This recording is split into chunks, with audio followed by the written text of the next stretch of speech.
हरिराम व्यास जी। आहा।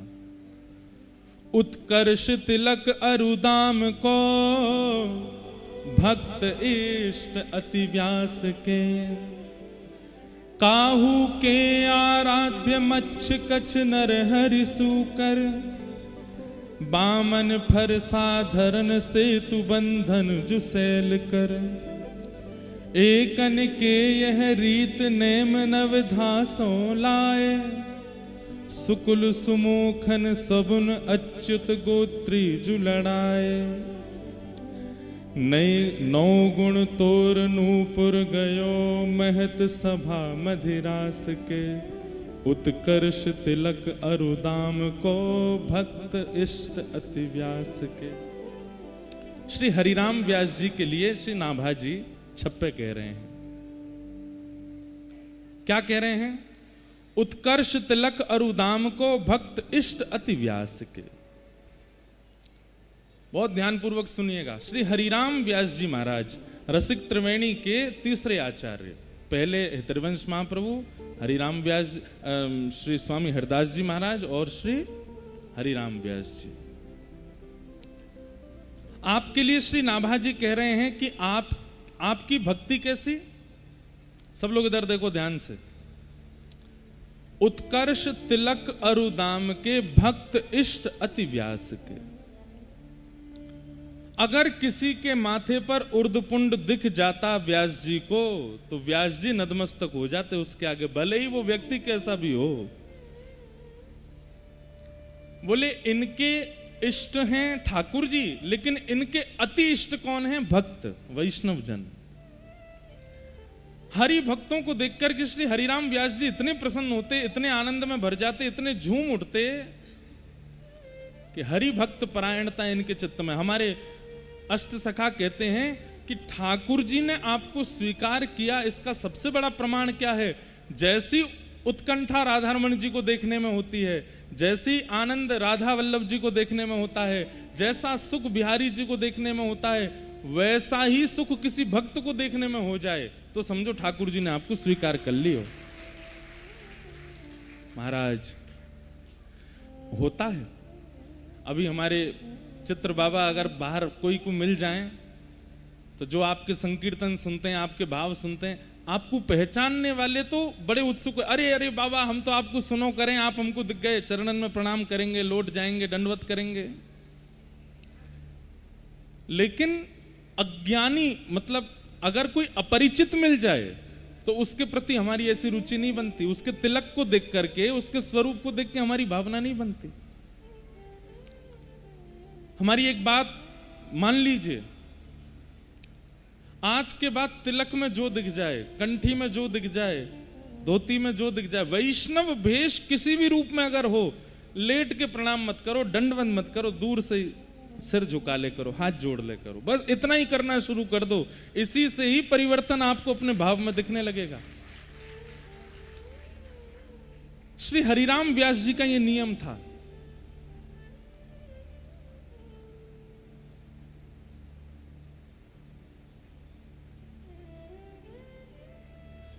उत्कर्ष तिलक अरुदाम को भक्त इष्ट अति व्यास के।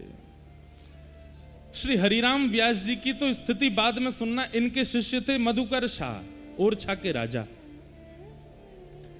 मधुकर शाह को नाम दीक्षा आदि जो भी इन्होंने शिक्षा ज्यादा दी, शिक्षा देने के बाद मधुकर शाह से इन्होंने कहा आज के बाद तिलक कहीं भी दिख जाए, आज के बाद कंठी पहना हुआ कोई दिख जाए, आज के बाद धोती में कोई दिख जाए, मधुकर शाह तुरंत मुकुट धर देना नीचे और दंडवत प्रणाम कर लेना, यही मेरी गुरु दीक्षा है बस। मधुकर शाह राजा ने हरिराम व्यास जी की बात को मान लिया, बोले जैसी आपकी आज्ञा। तो मधुकर शाह का नियम बन गया था कि जो भी तिलक में दिखता था उसको प्रणाम करते, माला पहनाते, दक्षिणा देते, दंडवत करते।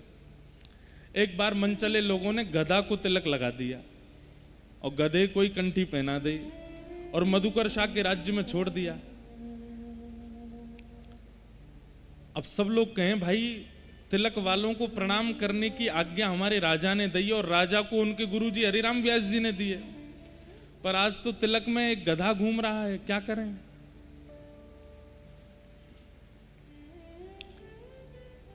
सब सैनिकों को संकोच होने लगा, इनको प्रणाम कैसे करें।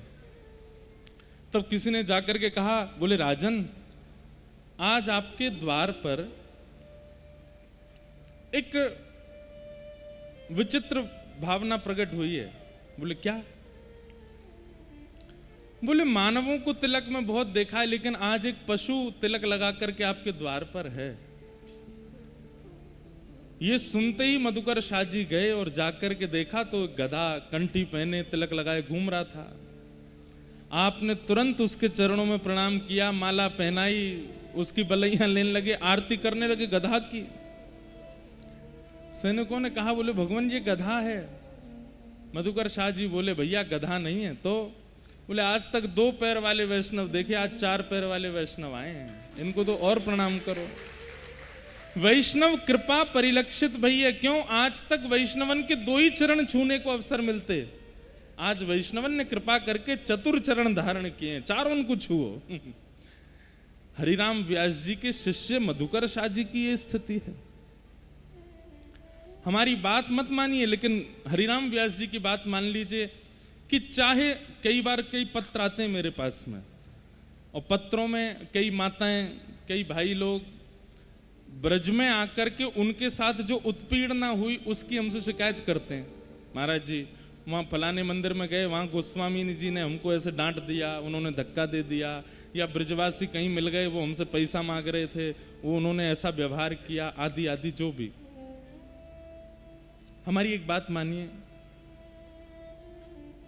कुछ अपराध ऐसे हैं उन पर तो क्षमा नहीं करना चाहिए, लेकिन सामान्य अगर कोई आपको कुछ कह देता है, कोई आपके साथ थोड़ा असम्मान का व्यवहार कर देता है ब्रज में, या कहीं भी कोई तिलक धारण किया हो या कोई वैष्णव वेश में हो, आप फिर भी उसको एक बार प्रणाम कर लो।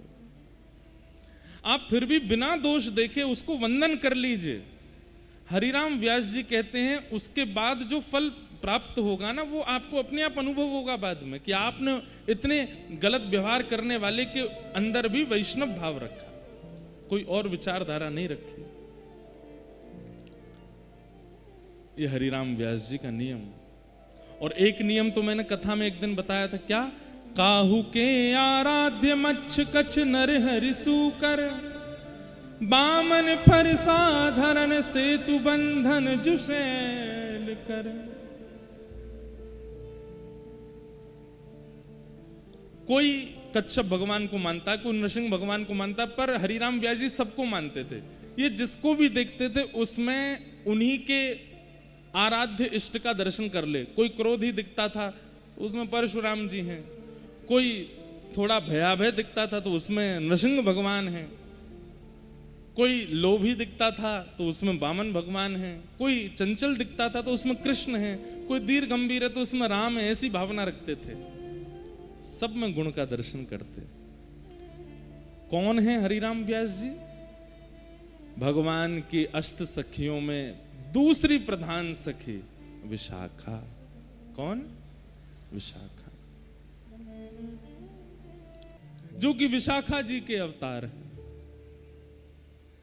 विशाखा जी अष्ट सखियों में ऐसी सखी हैं जिनसे ठाकुर जी बहुत डरते हैं। ललिता जी से नहीं डरते ठाकुर जी, क्योंकि ललिता जी तो बिल्कुल श्री जी जैसी। अच्छा एक बात बोलूं, ये सबरी सखी श्री जी जैसी हैं।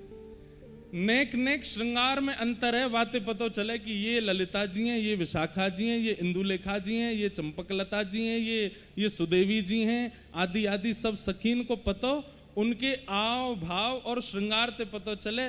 नहीं तो महाराज ये सबरी एक जैसी लगे। एक सूरदास जी को पद है, सुनाऊं बाबा? एक बार ये सबरी सखी जो है कहा ठाकुर जी ते सीधे बात तो करें ना, टेढ़ी टेढ़ी रहे लाल जी ते। जैसे ही ठाकुर जी सुंदर श्रृंगार करके आमे, किशोरी जी तो दूर ते बलैया ले में। ठाकुर जी कहे ललिता तू भी ले ले, सुंदर लग रहा हूं मैं। जैसे ही ललिता जी बलैया लेने लगे, विशाखा जी कहे रहने दो, काय को लेनो। लाल जी कहे तू ज्यादा मत बने कर मेरे आगे हैं, तू ऐसे काय को रह कर मुंह ते टेढ़ी टेढ़ी। बोले लाला सही पूछो तो तुम्हारे ना तो रूप है, ना रंग है, ना स्वरूप है, कछु ना है। ये तो हमारी किशोरी जी की कृपा से सब बन गए हो तुम। हम अपनी किशोरी जी की बलैया लेंगे, उनकी कृपा भैया तुम्हारे ऊपर, तुम्हारी अकेली काय को बलैया लें। तो ये सबरी टेढ़ी टेढ़ी रहे ठाकुर जी थे। लेकिन ठाकुर जी के सबसे ज्यादा काम भी श्री विशाखा जी बनाती हैं। तो एक बार की बात, किशोरी जी सब सखीन से बोली, सब लोग ध्यान से सुनियो। किशोरी जी सब सखीन से बोली, मेरी तुम लोग अंत एक प्रार्थना है। बोले कहा प्रार्थना है? तुम ठाकुर जी ते श्याम सुंदर ते इतनो ज्यादा टेढ़ो टेढ़ो बात मत करे करो, ने प्रेम ते रे करो उनते। वो ऐसे लाडले लाल हैं, ऐसे प्यारे लाल हैं, यशोदा मैया के दुलारे, नंद बाबा पलकन पे रखें सब उनको, और तुम सबरी ऐसी हो, ऐसी टेढ़ी टेढ़ी बात करो उनते, मुंह को अच्छो ना लगे। तो सब सखी मान गई, नहीं श्यामाचू आपकी जैसी आज्ञा हम वैसी रहेंगी। लेकिन विशाखा जी नहीं मानी। विशाखा जी बोली, श्री जी वो आपको मान करामे, या हमारे मुंह को तो बड़ो क्रोध आवे उन पर।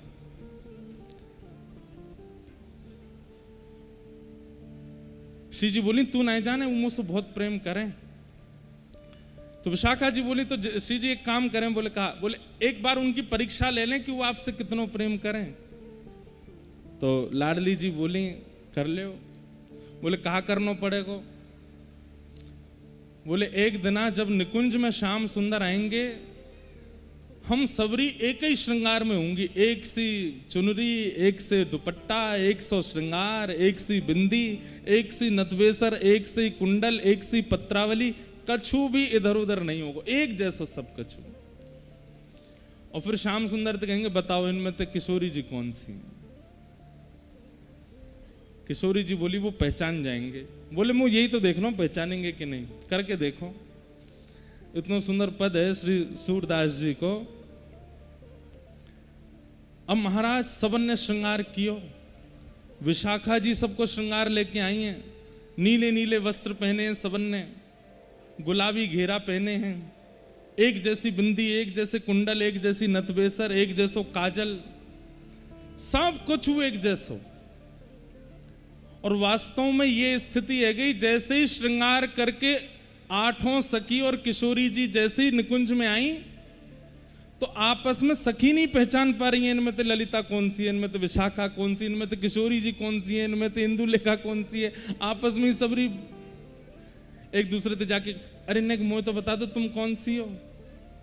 अरे मैं सुदेवी हूं। अच्छा मुंह तो लगी श्री जी है। वो श्री जी कहाँ है? अरे श्री जी तुम कौन सी हो? श्री जी ने हाथ उठाया, मैं यहाँ हूं। बोले हाँ अब ठीक है, हम ही नहीं पहचान पा रही है श्री जी कहाँ है, तो श्याम सुंदर कैसे पहचाने?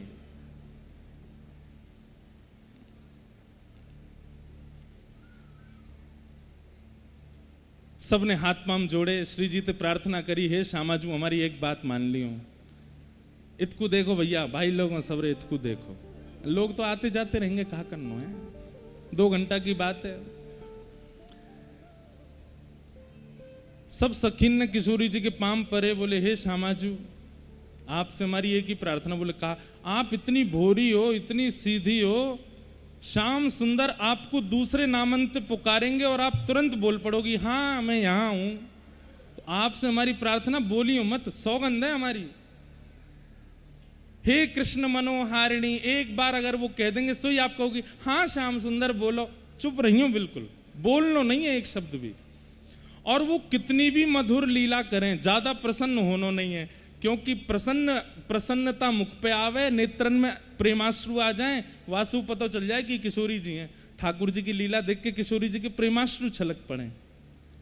आज ललिता जी, विशाखा जी सब चरण पड़ रही। बोले हाँ श्यामाजू आज ना तो हंसनो है, ना प्रेमाश्रु बहाने, ना कछु करनो है। ऐसी भोली की सुबह से पढ़ा रही हैं सबरी, ऐसो करें तो तुम ऐसे रही हो, ऐसो करें तो तुम ऐसे। बल्कि विशाखा तो यूं करी मेरी जैसी है जाओ। बोले कहा? टेढ़ी टेढ़ी रही हो आज उनते, उनको यूं लगा कि यही विशाखा है। किशोरी जी बोले मुंह पे तो जो होएगा ना। अच्छा तुम कछु ने, तुम पीछे खड़ी रही हो, कछु मत करी हो, बस आन दो। आज संध्या भई, शाम है ठाकुर जी आए। आहा, जैसे ही निकुंज में प्रवेश कियो, प्रवेश करते ही ठाकुर जी बोले, हे वृषभानु नंदिनी, हे कृष्ण मनोहारिणी, हे श्यामाजू, हे प्यारीजू, आप कहाँ हो? मैं निकुंज में आए गयो। एक संग 10 दिशांते आवाज आई, हे प्रियतम मैं आ रही हूं। ठाकुर जी बोले, यहां तो आवाज आई, यहां तो आवाज आई, यहां तो ये भयो का।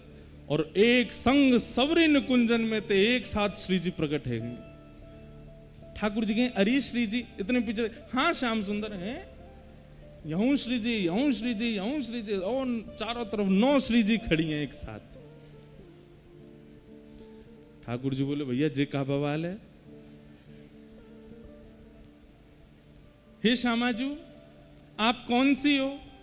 तो 9 की 9 एक संग कह रही हैं, मैं ही श्यामाजू हूं। ठाकुर जी कह रहे हैं, भैया ये कैसो खेल है रो है, ये कैसी नई लीला है रही है आज।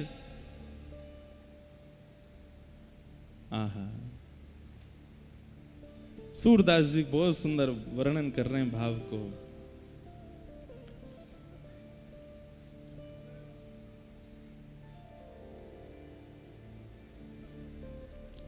इनमें को वृषभानु किशोरी, इनमें को वृषभानु किशोर, इनमें को वृषभानु किशोरी, इनमें को वृषभानु। देखो आज बाबा को स्मरण कर रहे हैं और हमारे ज्ञा प्रसाद जी महाराज ने देखो भिजवा दिए प्रसाद।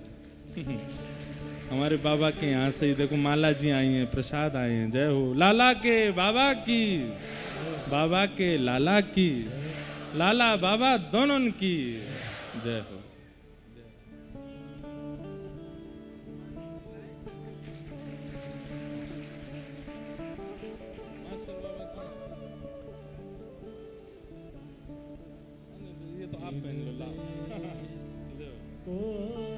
हमारे पंडित श्री गया प्रसाद जी महाराज पूरी कथा सुने बाबा। पहली कथा थी, पूरी कथा पंडित जी महाराज सामने बैठ के सुने। तो पंडित जी महाराज के परम सेवक रहे श्री मास्टर बाबा, और मेरो सौभाग्य रहो कि पूज्य श्री मास्टर बाबा पंडित जी की सेवा में रहते। माधवदास बाबा, मास्टर बाबा,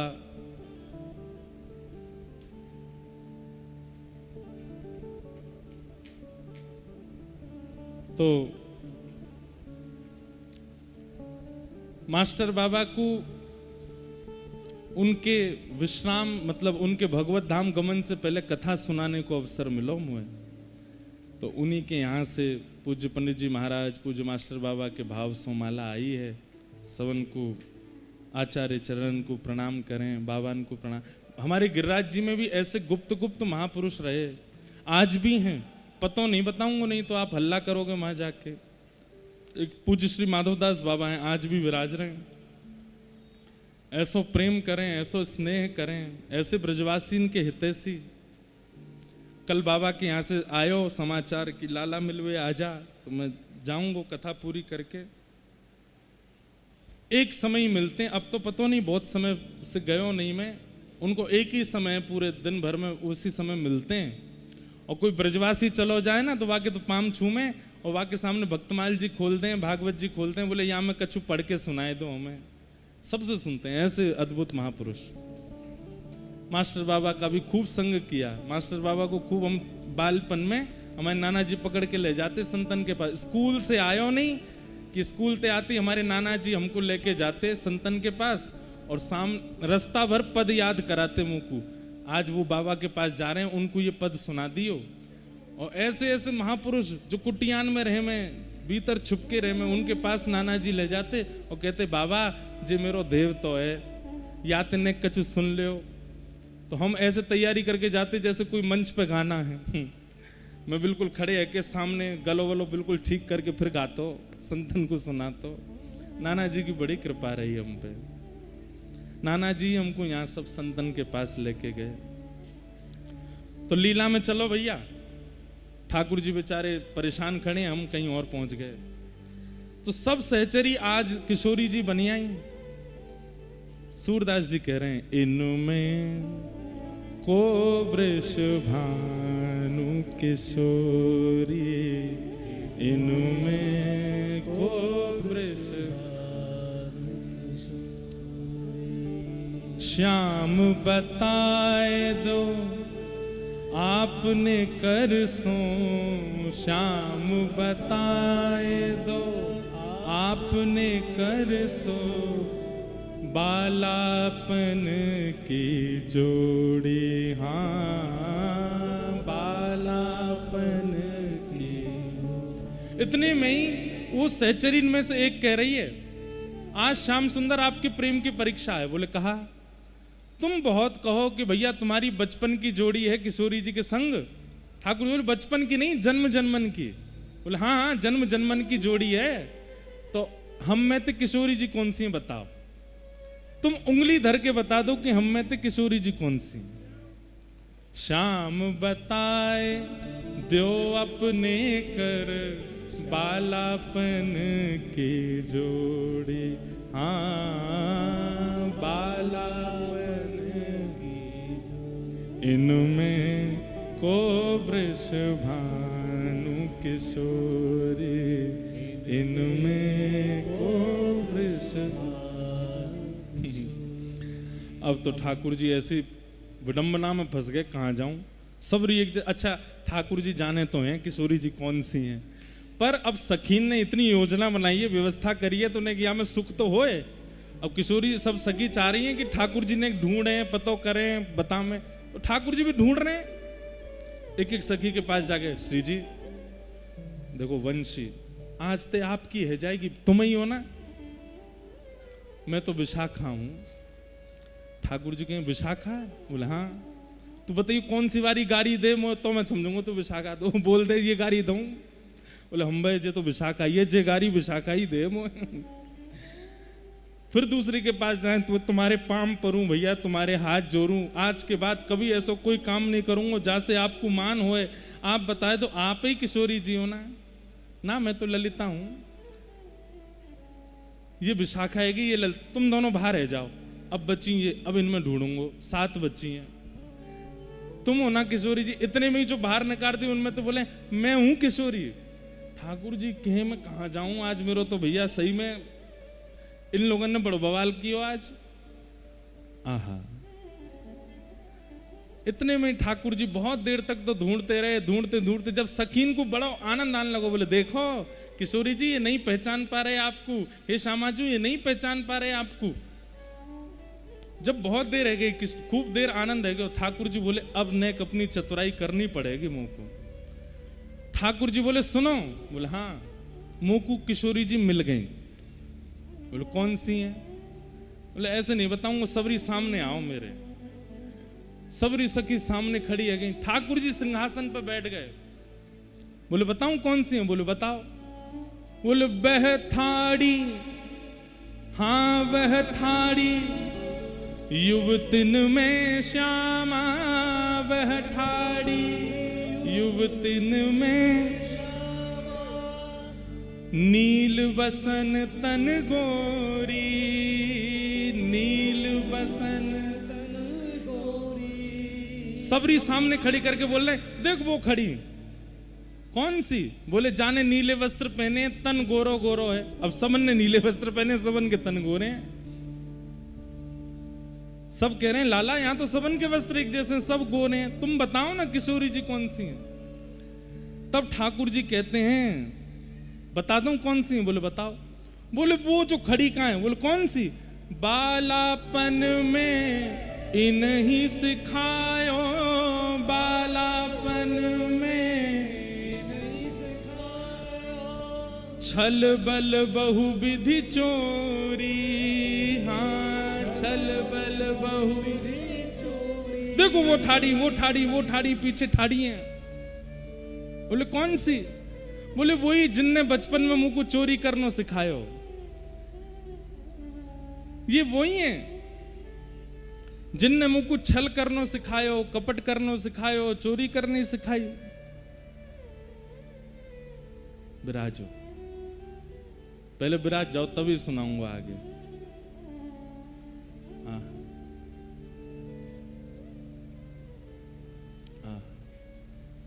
यही राग रखी हूं। क्या कह रहे हैं ठाकुर जी? वह थाड़ी युवतिन में श्यामा, वह ठाड़ी युवतिन में श्यामा, नील बसन तन गोरी, नील बसन तन गोरी। सब सहचरी बोली लाला यहां तो सब नीले वस्त्रन में हैं और सब गोरे गोरे हैं, श्यामा जी कौन सी हैं जे बताओ। अरे वो जो खड़ी कहाँ है बीच में, तुम लोगन के बीच में खड़ी कहाँ है? बोले कौन सी? बोले जिनमो बालापन में इन्हीं सिखायो, बालापन में इन्हीं सिखायो, बहुविधि माखन चोरी, हाँ बहुविधि माखन चोरी। अरे इन्हीं मोकू बचपन में छल करनो, बल करनो और माखन चुरानो और या तरीका की सब योजना बनानो, इन्ने ही तो मुझको सिखायो। अब जैसे ही ठाकुर जी ने कही कि इन्ने ही मुझको छल बल माखन चोरी बहुविधि चोरी सिखाई, इतने में ही किशोरी जी बोल पड़ी मैंने कब सिखाया तुमको? अब जैसे ही किशोरी जी बोली मैंने कब सिखाया, ठाकुर जी बोले ये रही श्यामा जी। विशाखा ललता सब सिर पीटे, बोल काय को बोली आप? अरे मैंने सिखाया ही ना, जब इनको तो झूठ बोल रहे हैं, मैंने इनको छल सिखायो, मैंने इनको चोरी सिखाई, झूठ बोलो तुम। अरे मेरी प्यारी भोरी भारी श्यामा जी आजा आजा, और ले करके यूं गले में ले गो भैया ये रही श्यामा जी। सब सखी बोली हे श्यामा जी आप अद्भुत हो, आज आपसे कही हमने कि बोलना नहीं है। किशोर जी बोले हाय राम मैं तो भूल ही गई, वो तो याद ही ना रही। ठाकुर जी आज बड़े प्रसन्न हैं। चल रही ललता इतकुआ, ए विशाखा चल पाम दवा मेरे, देख मैंने ढूंढ ली किशोरी जी, पता कर ली कौन सी श्यामाजू। विशाखा जी बोली लाला तुम ये छल बल कर, वो इन्हें तो सिखाया मोको।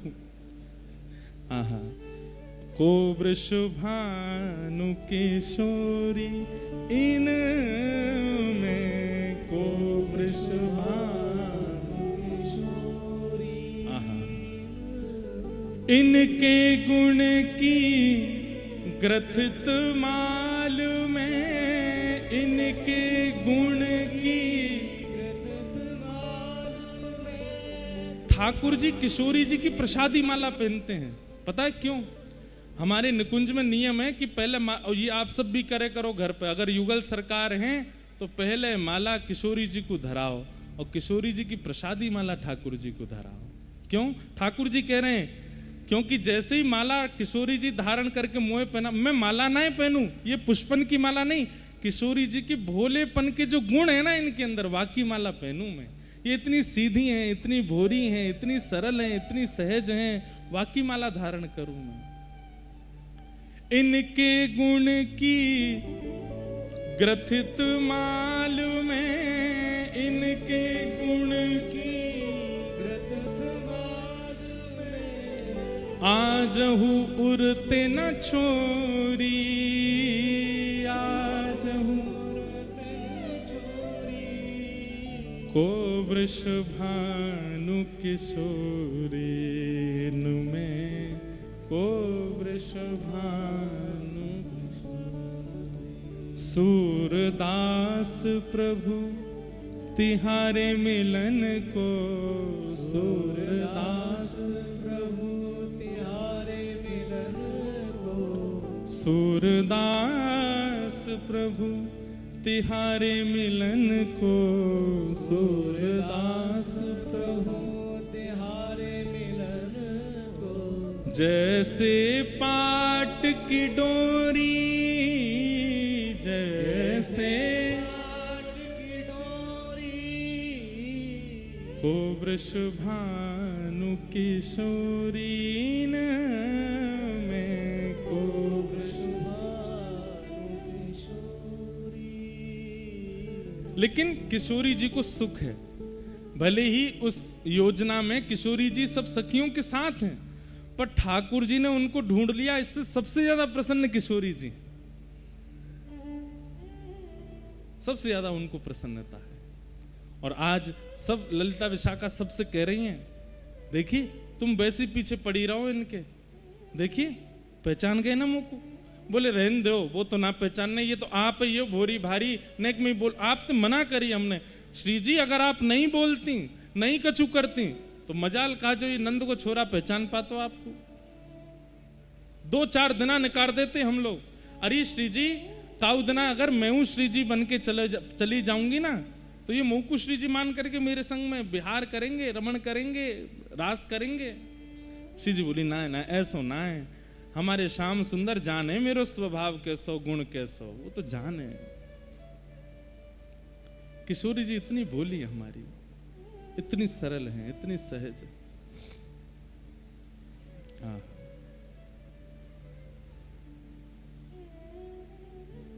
तो ऐसी योजना निकुंज में ठाकुर जी को फंसावे की, ठाकुर जी को परीक्षा लेवे की, ये योजनाएं सारी जो निकुंज में बनाती हैं वो है श्री विशाखा जी। इनका रोज का यही काम है कि आज निकुंज में ऐसा कहा करें जैसे ठाकुर जी की परीक्षा हो। तो रोज होती है ठाकुर जी की परीक्षा, बेचारे रोज तैयारी करके आमे कि आज विशाखा पता नहीं कौन सी योजना बनावेगी वहां जाके। तो आज ऐसी लीला, वही विशाखा जी श्री हरिराम व्यास जी के रूप में प्रकट भये धराधाम पर। आपका प्रादुर्भाव शुक्ल परिवार में बुंदेलखंड में हुआ।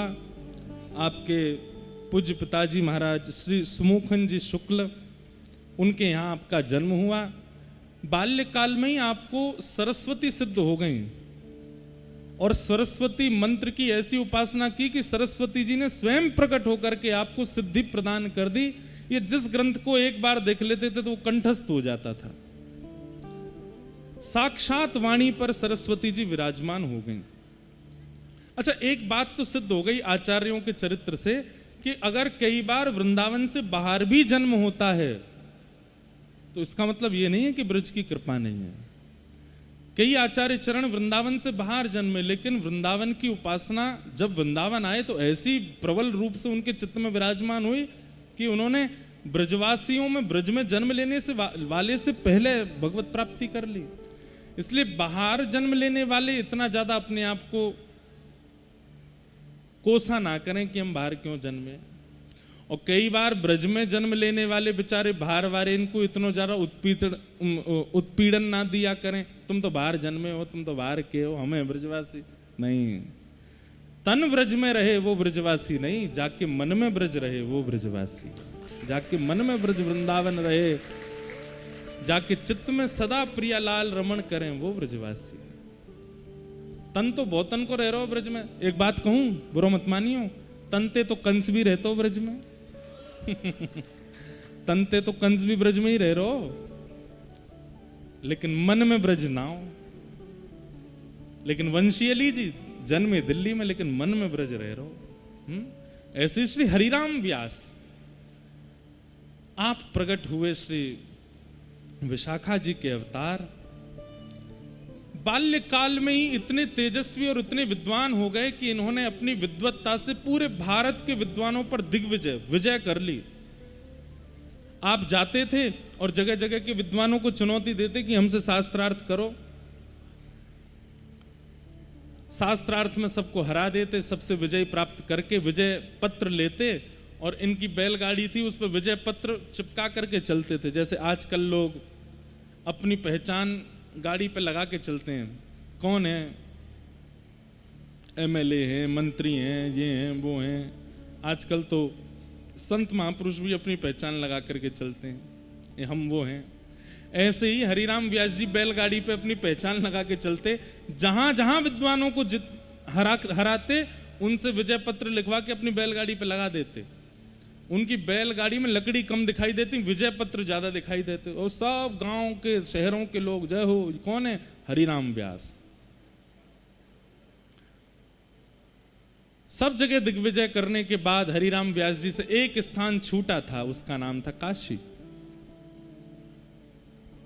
आपने काशी के विद्वानों को चुनौती दे दी, तैयारी कर लो, मैं आ रहा हूं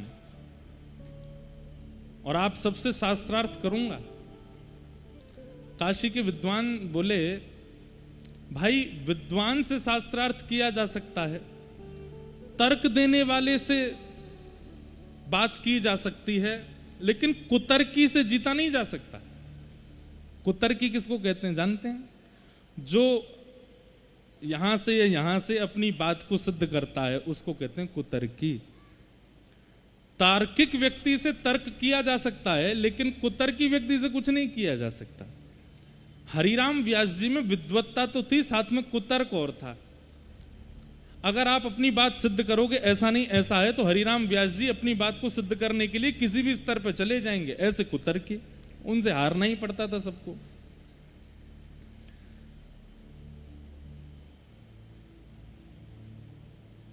तो हरिराम व्यास जी ने जब काशी के विद्वानों को चुनौती दी, तो काशी के विद्वान दौड़े दौड़े गए विश्वनाथ भगवान के पास। हे विश्वनाथ प्रभु, हरिराम व्यास जी आ रहे हैं और हमें पता है कि ये काशी के विद्वानों को हरा देंगे, क्योंकि कुतर्की हैं। आप कृपा करो, अपनी काशी की रक्षा करो। इतने विद्वान, क्योंकि एक और चीज होती थी शास्त्रार्थ में, उस जमाने में जो ब्राह्मण हार जाते थे उनको कोई ना तो अपने घर पर अनुष्ठान के लिए बुलाता था, ना उनसे कोई वेद पाठ करवाता था, ना उनकी जीविका ही खत्म हो जाती थी। तो ब्राह्मण बेचारे इतनी चिंता में कि हरिराम व्यास जी ने हरा दिया, तो फिर हम लोगों को घर कैसे चलेगा। और सबसे बड़ी बात, काशी का नाम विद्वानों से है, पूरी काशी पर विजय प्राप्त कर लिया, मतलब काशी की हार होगी अगर एक भी ब्राह्मण हारा तो। विश्वनाथ महादेव भगवान से जाके प्रार्थना की, बोले प्रभु कृपा करो। एक बात कहें, काशी ने बहुतों को वृंदावन भेजा। अभी इस साल हमारी जनवरी में काशी में ही कथा थी, कितनों को काशी ने वृंदावन भेजा। तो अगर किसी को ब्रजवास की प्रबल इच्छा और बहुत समय से प्रयास कर रहे हैं लेकिन ब्रजवास नहीं मिल, एक बार काशी हुआ हो, विश्वनाथ प्रभु से प्रार्थना कर रहा हो, वही तो हैं गोपेश्वर। एक बार निवेदन कर आओ, हे नाथ ब्रज में कछु बना दो हमारो। तो हो सकता है महादेव ने प्रबोधानंद जी को भेजा, महादेव ने रूप सनातन गोस्वामी जी को भेजा, महादेव की सन्निधि में ही चैतन्य महाप्रभु सबको ज्ञान दे दे करके भेज रहे थे वृंदावन। श्रीमद वल्लभाचार्य जी महाराज ने भगवत धाम गमन काशी से किया। गोस्वामी तुलसीदास जी महाराज को भगवत इच्छा और मानस जी का सारा भाव काशी में प्रकट हुआ। काशी सामान्य स्थिति नहीं है। हरिराम व्यास जी काशी पहुंचे, जाकर के चुनौती दे दी, आइए विद्वान सब हमसे शास्त्रार्थ करो। अब विद्वान तो कोई गए नहीं, लेकिन विद्वानों ने सबने प्रार्थना की थी। तो अर्धरात्रि का समय महादेव प्रकट हो गए और एक सामान्य से ब्राह्मण का रूप धारण किया, सुंदर त्रिपुंड लगाया, सामान्य से कुर्ता पहना, नीचे धोती पहनी, पहुंच गए हरिराम व्यास जी के द्वार पर। सेवक जनों से कहा कि भैया मैं गरीब ब्राह्मण हूं काशी का, शास्त्रार्थ करने नहीं आया हूं। हरिराम व्यास जी बड़े विद्वान हैं, उनको प्रणाम करने और उनसे कुछ जिज्ञासा पूछने आया। भीतर जाकर के कहा, बोले महाराज द्वार पर एक ब्राह्मण खड़ा है। हरिराम व्यास जी तुरंत बैठ के, बुलाओ भीतर बुलाओ। सामने बिठाया, दीनहीन से बन के गए बिल्कुल। एक बात कहें बंधुओं, भक्ति का फल क्या है? दीनता, दैन्यता, सरलता, सहजता, सौम्यता, ये भक्ति का फल है। क्षमा करें, बहुत लोगों को दंभ हो जाता है, भक्ति के बाद भी सौम्य नहीं बन पाते, सरल नहीं बन पाते। दीनता, और विशेष रूप से हमारे गौड़िया वैष्णव परंपरा में दीनता, बड़े बड़े महापुरुषों को हमने दीन देखा, दूर से ही पता चल जाता है कि ये गौड़िया वैष्णव है, उसकी दीनता से। आप देखो कभी गौड़िया वैष्णव जैसे देखेंगे सामने कोई महापुरुष आ रहे हैं तो वहीं लौट जाएंगे, अभी वो 100 हाथ दूर हैं वहीं से ही दंडवत करेंगे, जरूरी नहीं पास आवे स्पर्श करें। ये उनकी परंपरा, महाप्रभु जी ने दैन्य सिखाया। भक्ति का फल क्या है? दीन होना, सरल होना। और आप सरल सौम्य दीन नहीं हो रहे हो तो भक्ति का दंभ कर रहे हो, भक्ति है नहीं। महादेव बड़े दीन बन करके आए। हरिराम व्यास जी बोले बताइए, 5 बैलगाड़ी और चलती थी उनके साथ में, उन 5 बैलगाड़ियों में केवल ग्रंथ होते थे। हरिराम व्यास जी बोले जिस ग्रंथ पर हाथ रखोगे, भारतवर्ष के सारे ग्रंथ हैं मेरे पास, उसी ग्रंथ पर शास्त्रार्थ करूंगा, बताओ कौन सा ग्रंथ निकाल के लाऊं। महादेव बोले उनको वहीं रहने दो, मेरी एक जिज्ञासा है, उस जिज्ञासा का समाधान कर दो। आप भी बताइए, समाधान लेने के लिए हरिराम व्यास के पास आए? ये तो किसी विद्यालय के अध्यापक से जाके पूछ लीजिएगा आप। मैं समाधान करने बैठा हूं यहां पर, मैं शास्त्रार्थ करने बैठा हूं। बोले नहीं, आप बड़े ज्ञानी हैं, तो मुझे लगा कि आपसे ही पूछ लेता हूं। जल्दी पूछो क्या बात है। महादेव बोले भगवान,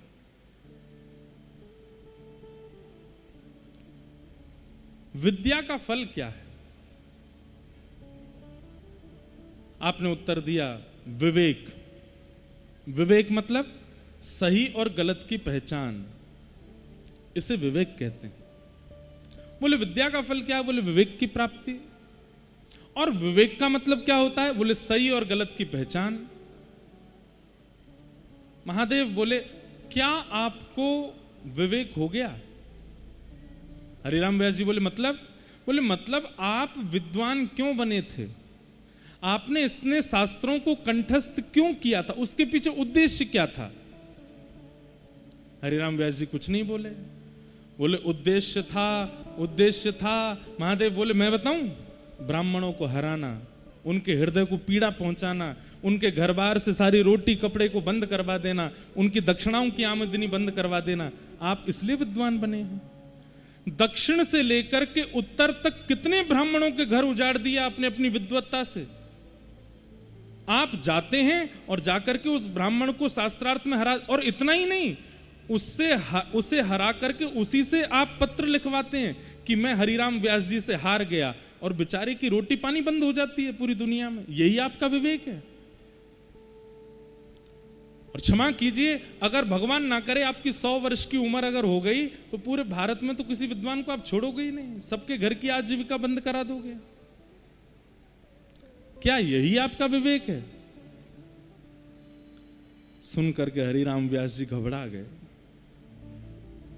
और तुरंत हाथ पकड़ करके बोले मैं बहुत ब्राह्मणों से मिला हूं, इतनी शीलता से, इतनी दैन्यता से अपनी बात को रख रहे हो, आप कोई दैव पुरुष हो। रूप बदल करके मेरे सामने आए हो, प्रत्यक्ष प्रकट हुई, आप कौन हो? इतने में ही ध्याये नित्यम महेशम रजत गिरिनिभं चारु चंद्रावतंसम रत्नाकल्पोज्ज्वलांगम पयुष मृगवराभीति हस्तम प्रसन्नम पद्मासीनं समन्ताः स्तुतममर्गणे व्याधिकृत्यं वसानं विश्वाद्यं विश्ववन्द्यं अखिल भयरं पंचवक्रं त्रिनेत्रं। बोलो देवादिदेव महादेव शंकर भगवान की। प्रकट हो गए विश्वनाथ प्रभु सामने। अच्छा एक बात देखी बाबा, शंकर जी को संबंध तीनों रसिकंते हैं, हितरवंश महाप्रभु से भी, स्वामी श्री हरदास जी से भी, और हरिराम व्यास जी से भी। तीनों आचार्यों के पास महादेव आए। अभी अमृतसर में जो कथा थी उसमें बाबा ने कही भी ना कि महादेव की कृपा से ही ब्रज के रसिक बने हैं। महादेव प्रकट हो गए। आहा, जैसे ही देखा बिल्कुल मेरू पर्वत के समान स्वरूप, चरणों में गिर गए हरिराम व्यास जी। बोले जय जय महादेव, दंडवत प्रणाम। रुदन करने लगे, बोले मुझसे क्या भूल हो गई? तो महादेव ने सिर पे हाथ रखा और हरिराम व्यास ने ही कहा, क्या कहा? विशाखा, अरे प्यारी विशाखा। जैसे विशाखा शब्द सुना, नेत्र बंद हो गए हरिराम व्यास जी के, सहज ही नेत्रों से अश्रुपात होने लगा। प्रिया प्रियतम की ओझल सी झांकी दिखाई देने लगी। तुरंत बोले महादेव, ये नाम सुनकर के मुझे इतनी प्रसन्नता क्यों हो रही है? महादेव बोले क्योंकि तुम विशाखा हो, आप अपने रूप को भूल रही हो विशाखा। आपका काम विश्व भर में घूम करके लोगों को हराना नहीं है, आपका काम तो वृंदावन का यश गाना है।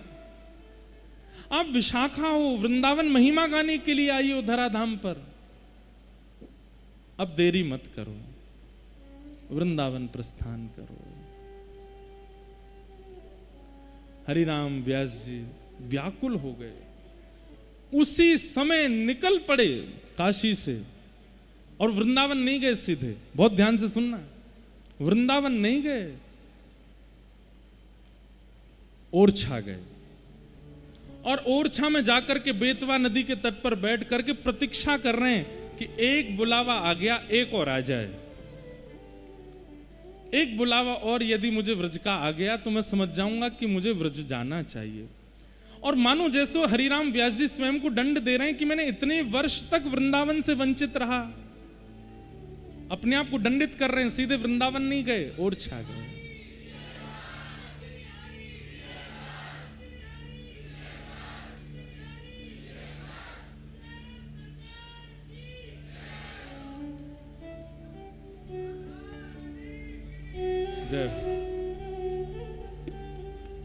श्यामा प्यारे कुंज बिहारी, जय जय श्री हरिदास दुलारे।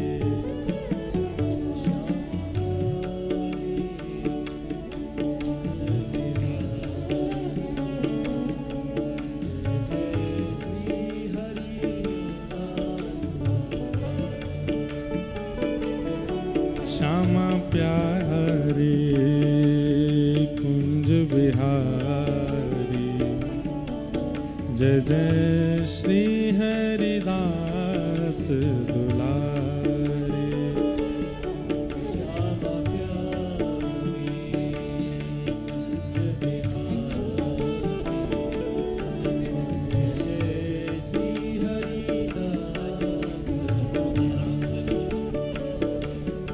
श्यामा प्यारे कुंज बिहारी, जय जय श्री हरिदास दुलारे।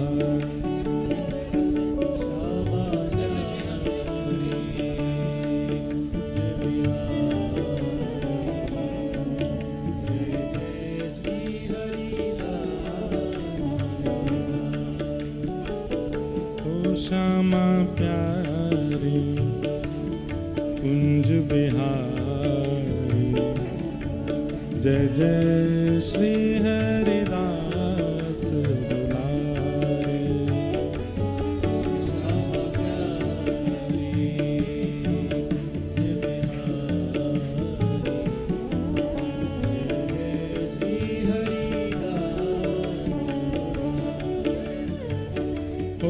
श्यामा प्यारी कुंज बिहारी, जय जय श्री हरिदास दुलारी।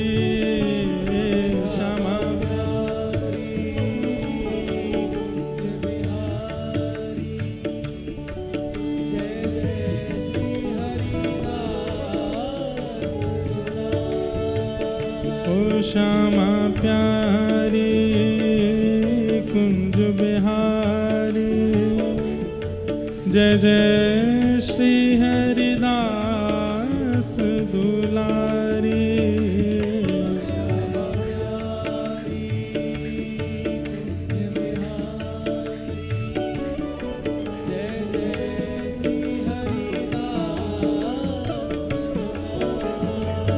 ओ श्यामा प्यारे कुंज बिहारी, जय जय श्री हरिदास दुलारे।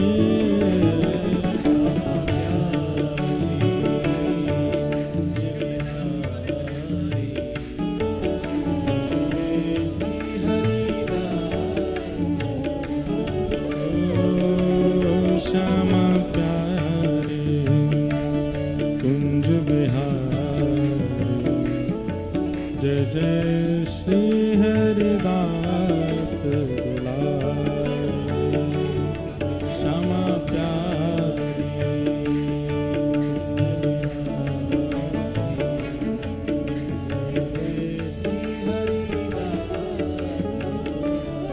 बोलो वृंदावन बिहारी लाल की जय।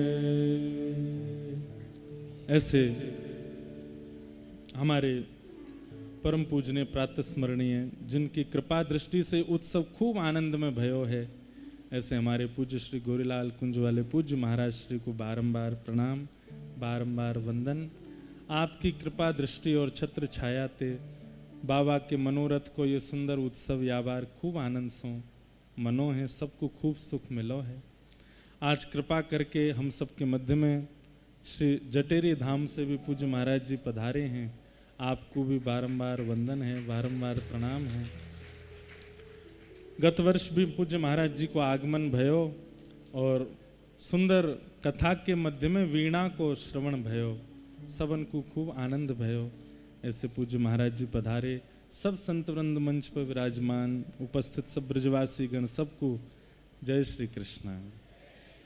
हरिराम व्यास जी को चरित्र चल रहे है और महादेव ने हरिराम व्यास जी को आज्ञा दी है कि आप वृंदावन जाओ, क्योंकि आपको काम अपनी विद्वत्ता से लोगन को हरानो नहीं है, आप तो विशाखा हो।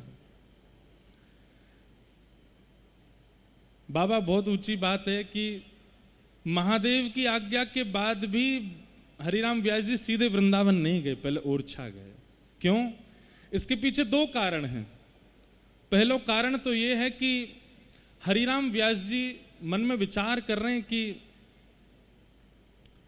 इतने दिन तक मैं वृंदावन रस से वंचित रहो तो किस मुंह से जाऊं वृंदावन। तो स्वयं को दंड की भावना से पहले ओरछा लेकर के गए और प्रतीक्षा कर रहे हैं कि कोई आचार्य चरण कृपा करेंगे तो ही जाऊंगा। और हरिराम व्यास जी सोच के बैठे हैं कि अगर वृंदावन रस या वृंदावन का कोई भी व्यक्ति अगर मुझे आगामी 10-15 दिन के अंदर मिल गया और उसने मुझ पर कृपा कर दी तो मैं वृंदावन जाऊंगा। और दूसरी बात, हरिराम व्यास जी मन में विचार कर रहे हैं, आज तक विश्व गुरु बनने की सोची, अब गुरु बनाऊंगा तब वृंदावन जाऊंगा, बिना गुरु के ब्रज नहीं जाऊंगा। क्यों? क्योंकि बिना गुरु के अब तक रहो, मुंह से अपराधी बने रहे। बंधुओं, गुरु का स्वरूप क्या है? जो आपके अपराधों का बोध करा दे और फिर पुनः अपराध न करने के लिए सावधान कर दे, वो गुरु है, वो गुरु है। और इसमें गुरु कोई कमी नहीं छोड़ते हैं, कमी शिष्यों की तरफ से ही होती है। कल पूज्य महाराज जी के सन्मुख बैठे, बहुत देर चर्चा चली और महाराज जी ने जो भाव बताए कि भैया हम लोग प्रभाव के पीछे बहुत जल्दी पड़ जाएं। बहुत ध्यान से सुनिए सब लोग, हम प्रभाव के पीछे बहुत जल्दी भागते हैं। जैसे ही हमें दिखाई दे कि भाई इन गुरुजी को प्रभाव बहुत अच्छा है तो हम लोग उनसे ही दीक्षा लेने का मन बना लेते हैं। कई लोग तो ऐसे होते हैं जो पूर्व से दीक्षा ले चुके हैं, लेकिन दूसरे महापुरुष का प्रभाव देख करके लगता है ये वाले ज्यादा प्रभावशाली हैं, हमारे वाले कमजोर हैं, इनसे ले लो। यहीं से आपका पतन प्रारंभ हो जाता है। प्रभाव नहीं, स्वभाव को गुरु बनाओ। प्रभाव तो बहुतों का है और प्रभाव बहुत दिन तक टिकता नहीं, स्वभाव टिकता है। अरे धन्य हैं श्री विट्ठल विपुल देव जी, जिन्होंने प्रभाव नहीं स्वभाव। देखो स्वामी जी को, अगर प्रभाव देखना हो तो महाराज बड़े बड़े महलन में विराजते बड़े, लेकिन आप गुदरी पहन करके रहें, करुआ हाथ में रखें, प्रभाव नहीं है। लेकिन विट्ठल विपुल देव जी स्वभाव देख रहे हैं। श्री हरिराम व्यास जी हितरवंश महाप्रभु को स्वभाव देख रहे हैं, इसलिए गुरु बना रहे हैं। गुरु महिमा के ऊपर महाराज जी कल बहुत अच्छी बात कह रहे हैं कि भैया जासे एक बार शरणागत है गए हो, उसको सर्वोपरि अपने आप को बेच दो। वो चाहे जैसे भी हो, उनसे भी ज्यादा प्रभावशाली चाहे जितने आ जाएं, उनको प्रणाम कर लो, उनको दंडोत कर लो, लेकिन हमारे गुरुजी सर्वोपरि हैं। ये भावना, इसी भावना से ही भगवत प्राप्ति हो जाएगी। ये भावना चित्त से ना जावे। हमने महाराज जी, हम श्री वैष्णव परंपरा में हैं, पिछले 9 वर्ष से पिताजी महाराज की कृपा से, आप लोगों के आशीर्वाद से टूटी फूटी वाणी में सेवा कर रहे हैं, पर आज तक दीक्षा नहीं दी। क्योंकि मन में भाव आता है कहीं प्रभाव देख के तो नहीं आगे होगा। कल को मोते बढ़िया प्रभाव बारो आगो तो ले गुरु जी कंठी माला धरो, हम तो वहां जा रहे हैं। कितनो कष्ट होएगो, कितनो पीड़ा होएगी। भैया दूसरे गुरु को प्रणाम करो, दूसरे गुरु की श्रवण करो, कथा सुनो, वंदन करो, पर अपने गुरु सदा चित्त में रहने चाहिए।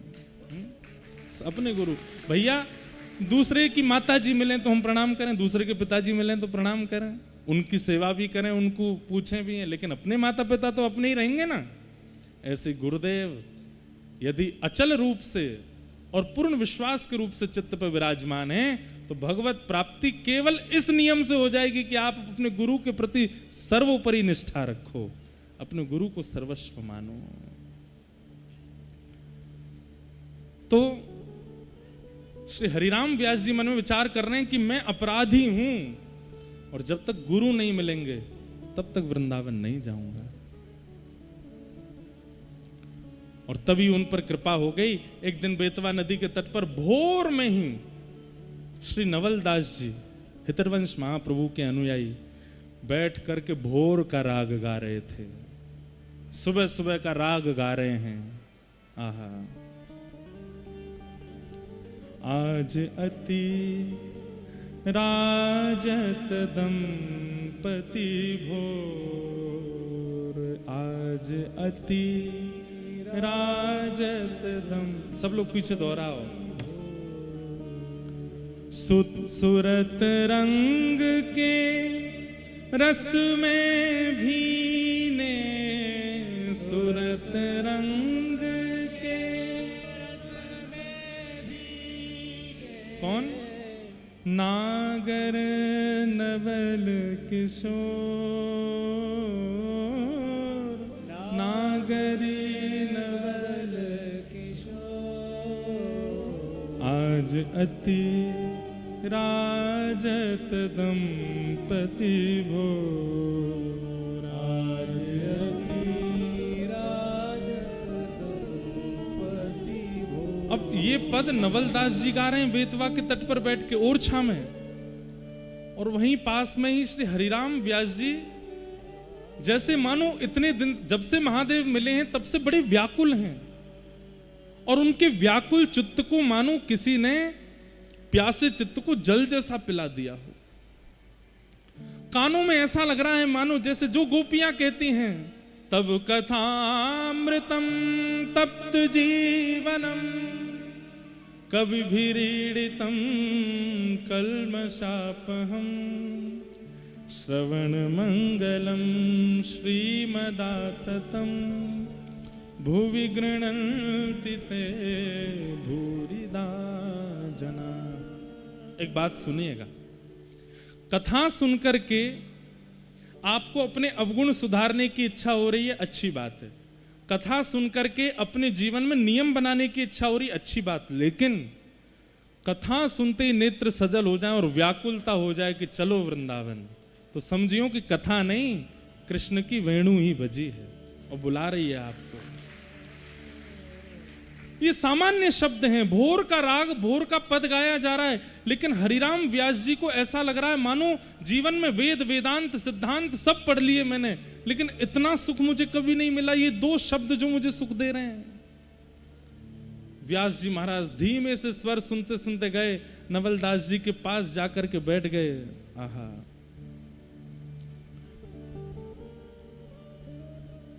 आसन पर भुज दिए बिलोकत, आसन पर भुज इंदु वदन बिबियोर, इंदु वदन अनसन पर भुज दिए बिलोकत, अनसन पर इंदु वदन बिबियोर, इंदु वदन करत पान रस मात परस पर, करत पान रस परस पर, लोचन त्रसित चकोर,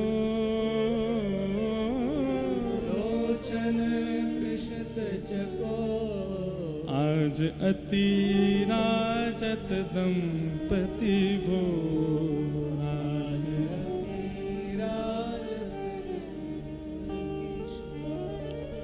छोटी लटन लाल मन करस्यो, छोटी लटन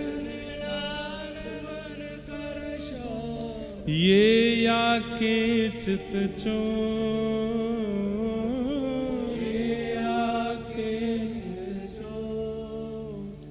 परिरंभन चुम्बन मिल गावत, परिरंभन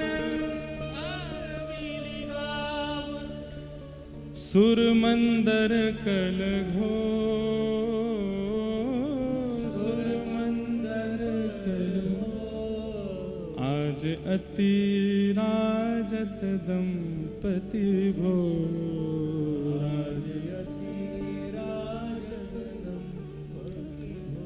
पग डगमगत चलत बन बिहरत, पग डगमगत चलत बन बिहरत, रुचिर कुंज घन घोर, रुचिर घन घोर, जय श्री हित हरिवंश लाल लालना, जय श्री हित, जय श्री हित हरिवंश लाल ललना, हित हरिवंश मिलहियो सिरावत मो, मिलहियो सिरावत मो, आज अति राजत दंपति भोर, आज अति राजत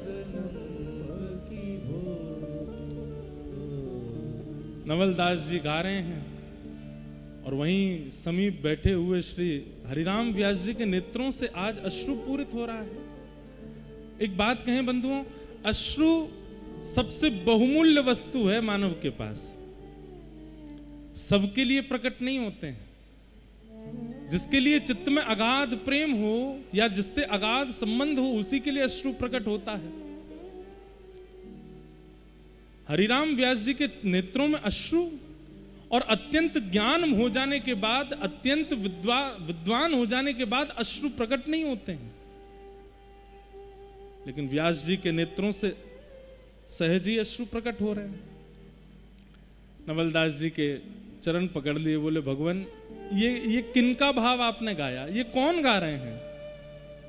तब आपने कहा, बोले वृंदावन में श्री राधा वल्लभ लाल जी की नित्य सेवा चल रही है, हितरवंश महाप्रभु के द्वारा, ये उन्हीं का पद है, उन्हीं का भाव है। बस मिल गए मेरे गुरु जी, यही है मेरे गुरुदेव, जिनके भाव सुनते ही मेरे चित्त के सारे कल्मश दूर हो गए, जिनके भाव श्रवण होते ही मेरे नेत्र सजल हो गए, जिनके भाव श्रवण करते ही मुझे त्याग की इच्छा हो गई है, ओरछा छोड़ने का मन हो रहा है। हरिराम व्यास जी सामान्य नहीं है, ओरछा के राजगुरु हैं, कोई इतनी जल्दी पदवी त्यागता नहीं, लेकिन त्याग की सहज भावना प्रकट होने लगी। ऐसे त्याग की इच्छा मन में आने लगी कि बस सब संसार व्यर्थ है। जिनकी वाणी सुनकर के ऐसा हो जाए, समझो यही गुरु हैं। गुरु जी को वंदन भी कर रहे हैं और खूब संग्रह भी करते जा रहे हैं।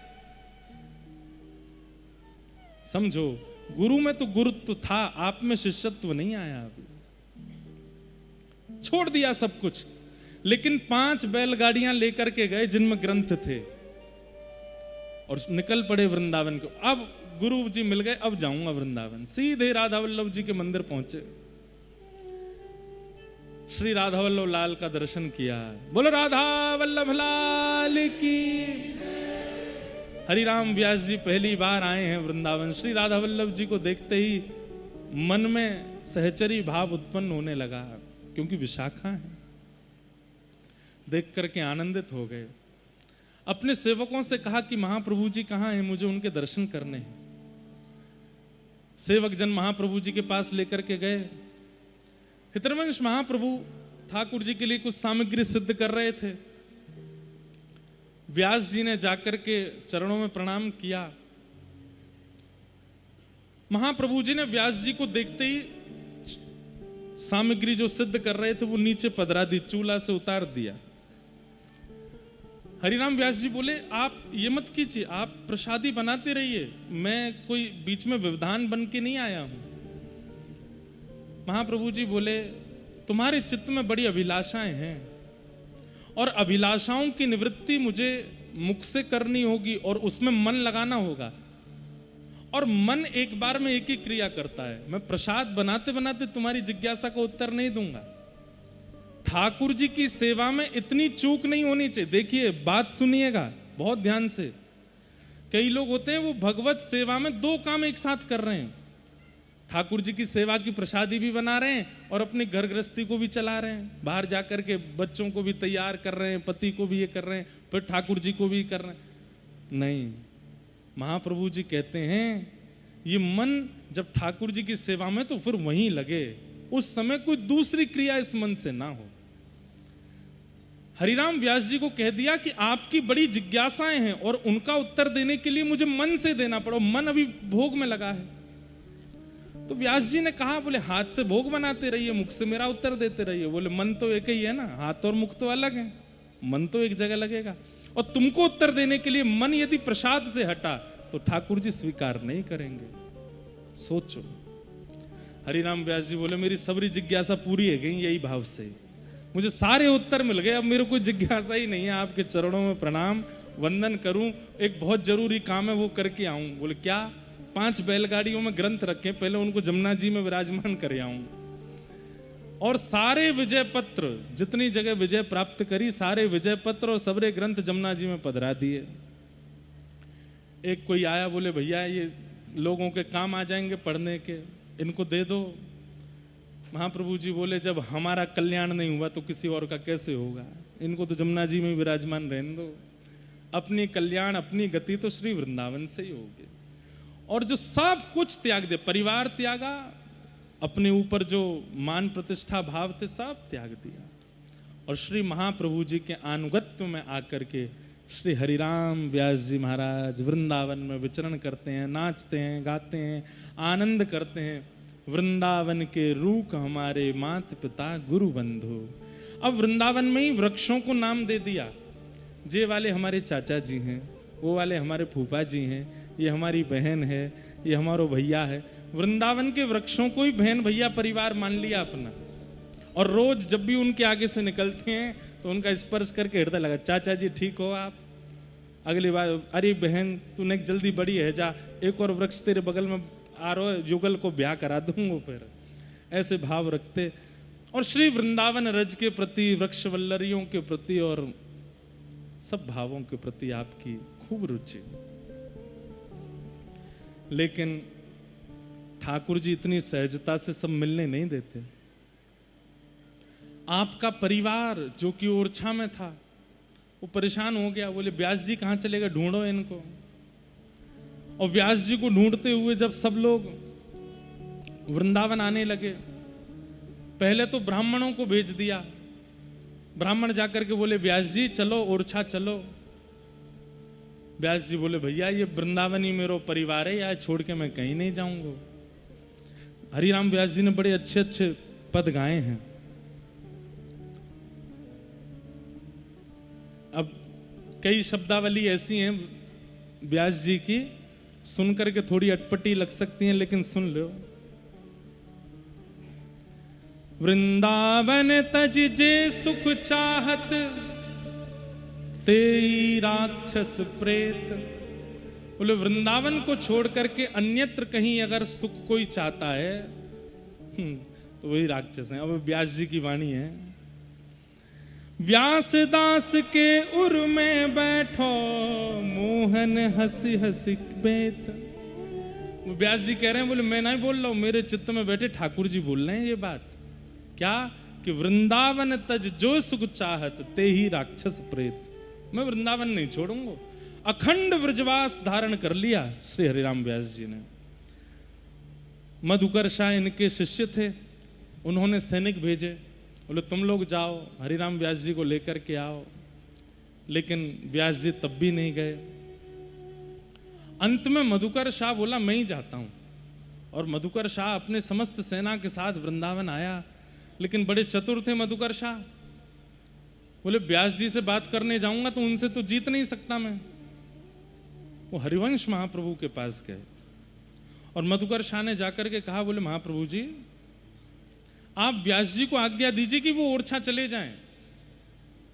सोचो, आज एक बालक सुबह आए हमारे पास, बोले महाराज जी वृंदावन जब से वास करने लगे इतनी पीड़ा जीवन में आ रही है, तो हमने उनको कहा, मैंने क्या सुनना व्यास जी के समान तो नहीं आई होंगे। एक नगर का राजा अपनी सेना लेकर के आ गया उनको ले जाने के लिए वापस, और सीधे उसने कहा व्यास जी से बात नहीं करेंगे, हम गुरु जी से बात करेंगे। महाप्रभु जी हितरवंश जी के पास गए और कहा, महाप्रभु जी आप इनको आज्ञा दीजिए कि ओरछा जाएं। तो महाप्रभु जी बोले, भैया तुम जानते हो हरिराम व्यास जी वृंदावन से कितना प्रेम करते हैं, क्यों चाहते हो कि वो वापस जाएं। तो ऐसी बात कह दी मधुकर शाह ने कि जिस पर हितरवंश जी को भी सोचना पड़ गया कि ये सही कह रहे हैं। क्या बोले? बोले महाराज जी अगर व्यास जी वृंदावन रहेंगे तो केवल अपना कल्याण करेंगे, लेकिन इतना विद्वान, इतना विरक्त, इतना भक्ति भाव वाला व्यक्ति ओरछा में रहेगा तो कितनों का कल्याण करेगा। इनके प्रवचन होंगे, इनकी कथा होगी, लोग इनके अनुगत्य में आएंगे तो कितनों को वृंदावन वास मिलेगा। ये बात सुनकर के महाप्रभु जी बोले, बात तो ठीक है। बोले आप उनको आज्ञा दे दीजिए कि वो ओरछा चलेंगे, यदा कदा आते रहेंगे वृंदावन।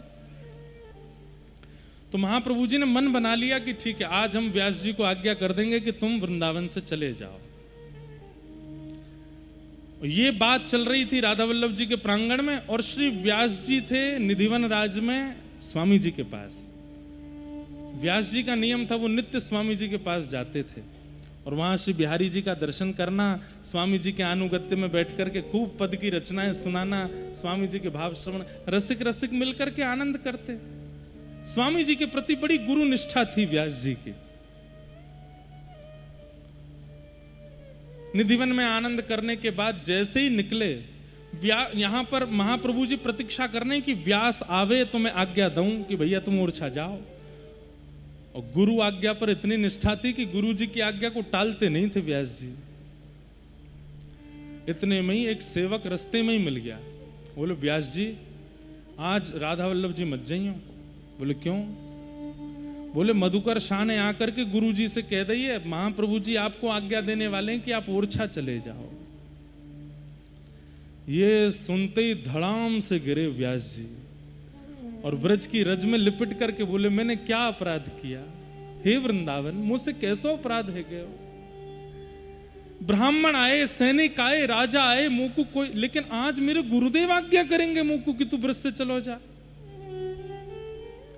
वृक्षों के पास जाते हैं, लिपट लिपट करके रोते हैं। बोले मैंने कहा अपराध किया, आप सब मेरो त्याग क्यों कर रहे हो, मुकु ब्रज से जावे की आज्ञा क्यों दिलवा रहे हो।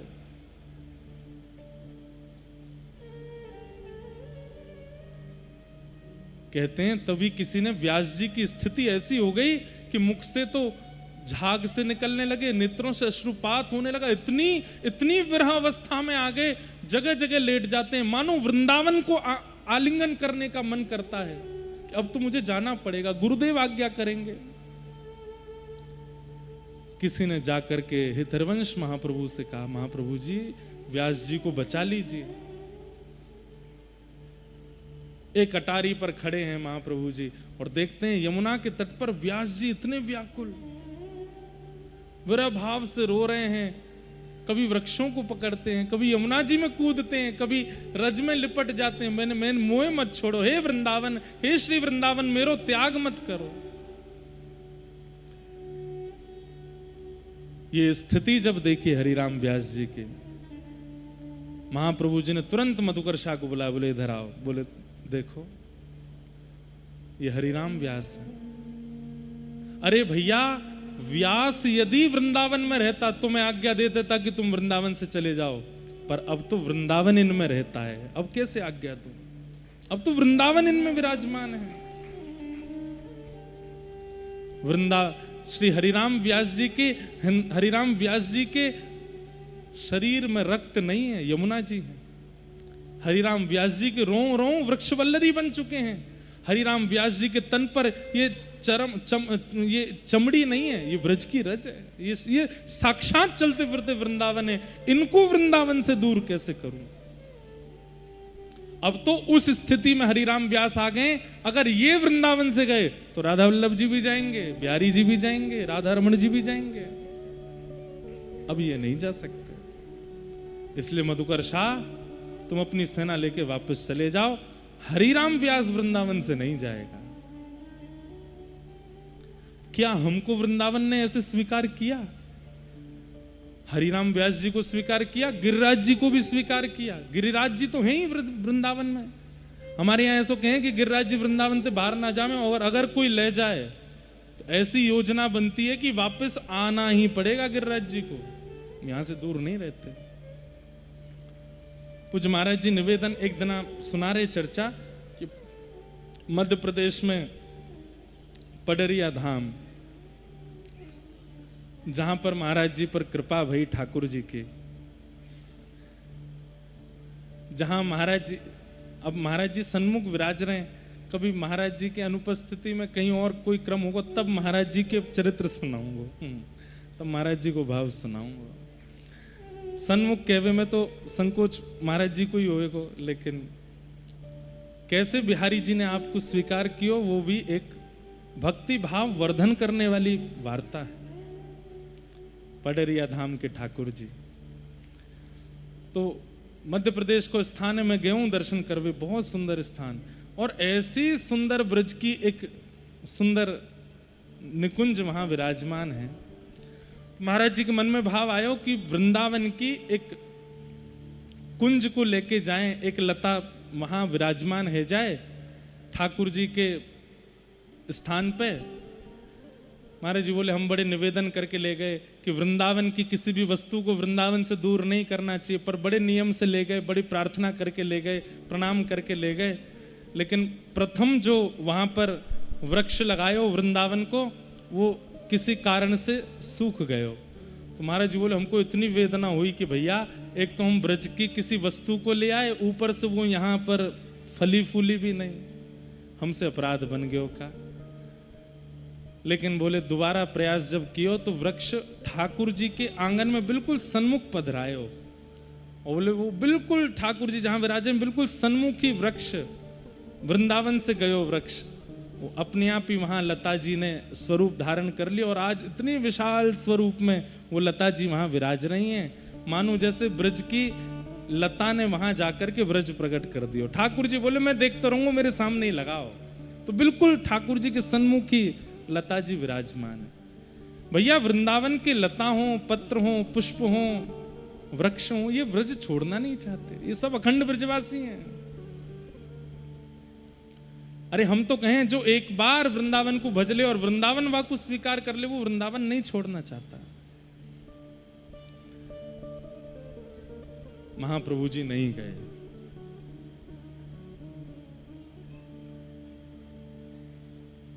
लेकिन एक बात हो गई, क्या आपका पूरा परिवार ही वृंदावन आ गया।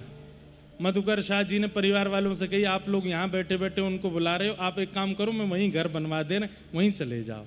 और आपकी पत्नी बच्चे सब वृंदावन आ गए। पहले तो हरिराम व्यास जी को ये लगे कि अब ये भार आ गया हमारे सिर पे, लेकिन बाद में लगा कोई बात नहीं, इनका भी ब्रजवास हो गया, ये भी अच्छा है। लेकिन अपने घर के सब लोगों से व्यास जी ये बात कह के रखते, भैया हमसे ज़्यादा उम्मीद मत रखियो, हम तो अब श्री प्रियालाल जी के है गए और सदा उनके भाव में ही रहनो हमारो जीवन है, ऐसी भावना व्यास जी की रहती। अब कथा प्रसंग तो बहुत सारे व्यास जी के जीवन के हैं, पर एक बड़ी विशेष घटना श्री व्यास जी के जीवन चरित्र की है जो लगभग रसिकन को बड़ी भाव है।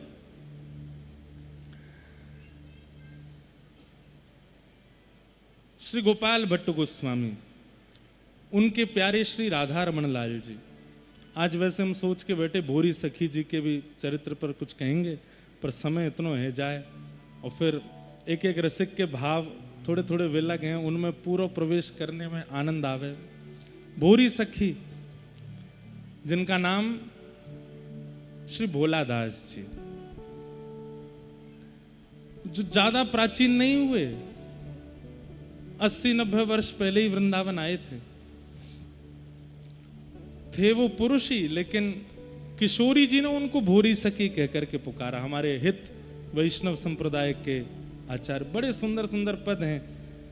लेकिन आज मेरे मन में भाव आयो कि जो शरद पूर्णिमा की कथा होगी ना, वहां में भोरी सखी जी के साहित्य पे ही बोलेंगे, क्योंकि भोरी सखी जी के स्वयं के निज जीवन की चर्चा इतनी वृहद नहीं है, बड़ी अच्छी है, लेकिन वासे भी ज्यादा श्रेष्ठ उनकी पद पदावलियां और विरह की अधिष्ठात्री समझो।